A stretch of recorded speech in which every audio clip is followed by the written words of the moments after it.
Le commerce en ligne a transformé les habitudes d'achat et de vente, offrant accessibilité et commodité aux pratiquants. Avec juste ton téléphone et une connexion, et même sans la marchandise, tu peux commencer la vente en ligne.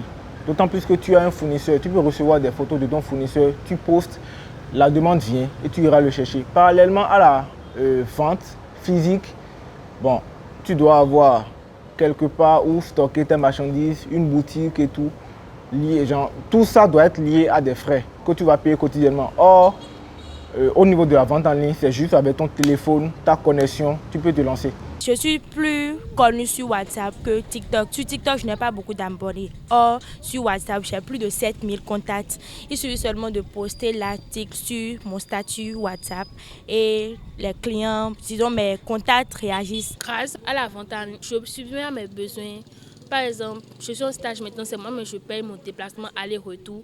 Je n'attends pas les parents avant de payer un truc. Je n'exige rien des parents, sauf si eux-mêmes ils voient que le temps est un peu dur. Parce que c'est pas tout le temps on vend et tout. S'ils voient que le temps est un peu dur, ils me donnent de l'argent et tout pour m'encourager.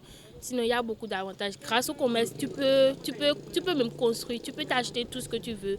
Parce qu'il y a beaucoup de bénéfices dedans, surtout quand tu sais convaincre tes clients et garder tes clients. On n'a pas besoin de marchandises physiques avant de vendre. Tu peux toutefois envoyer les articles en photo au client. Quand le client dit « je veux, ça me plaît », tu lui demandes sa taille, tu vas chez le fournisseur, tu récupères l'article et tu viens remettre au client.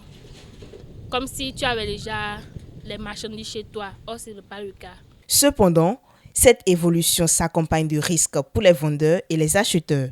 Les vendeurs en ligne sont souvent victimes de fraudes, d'arnaques de la part des clients. La vente en ligne, ce n'est pas un truc du genre, tu vois le client vis-à-vis comme ça, tu as dit à l'article et il va te remettre l'argent. Des fois, on te dit, paye-moi la livraison. On refuse parce qu'on n'a pas la possibilité. Par exemple, le client peut pouvoir prendre un truc de 100K maintenant, 100 000 francs. Et toi, tu n'as pas 100 000 à ta position pour aller au marché pour payer le truc. Donc, on dit, paye-moi la livraison. Comment tu feras? Et des fois, quand tu achètes le truc, arrivé devant le client, il refuse, qu'il ne veut pas prendre. Des fois, on est aussi confronté au vol. Il y a des clients qui volent, ils vont t'envoyer de l'argent, mais ce sont des faux messages, ils ne t'envoient pas mon mot. Et toi, tu ne sais pas, tu envoies le colis. Et c'est lorsque tu vas vouloir faire le point que tu constates que c'est un faux numéro. Il y a beaucoup de risques. Tu peux avoir l'article sur toi que tu vends au client. Le client t'envoie bien l'argent. Tu lui remets l'article. Il te dit qu'il porte telle taille. Tu lui remets l'article. Arrivé chez lui, il dit que l'article ne le suffit pas et tout. Alors que tu as déjà pris cet article-là chez ton fournisseur et vendre au client. Maintenant, ton fournisseur n'est plus capable de reprendre cet article-là que tu as déjà pris chez lui et tout. Du coup, tu es obligé de rembourser l'argent au client. Là, tu as des pertes et des dettes. Les acheteurs, quant à eux, sont exposés à des produits contrefaits ou non conformes et aux arnaques en ligne. Moi, j'ai acheté un offre JBL. On m'a dit que c'est JBL la qualité.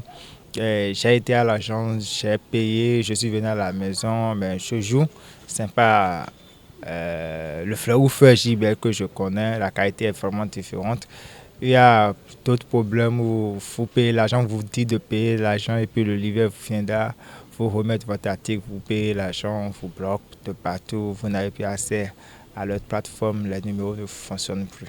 Des fois, tu commandes des articles sur les réseaux et après, pour la livraison, quand les articles viennent, c'est plus les mêmes choses. Genre, la qualité est différente et tout, et on n'est pas du tout satisfaite. Malgré la commodité et l'utilité de la vente en ligne, il est donc essentiel pour les deux parties de rester vigilantes et d'adopter des pratiques sécurisées pour réduire au maximum les risques.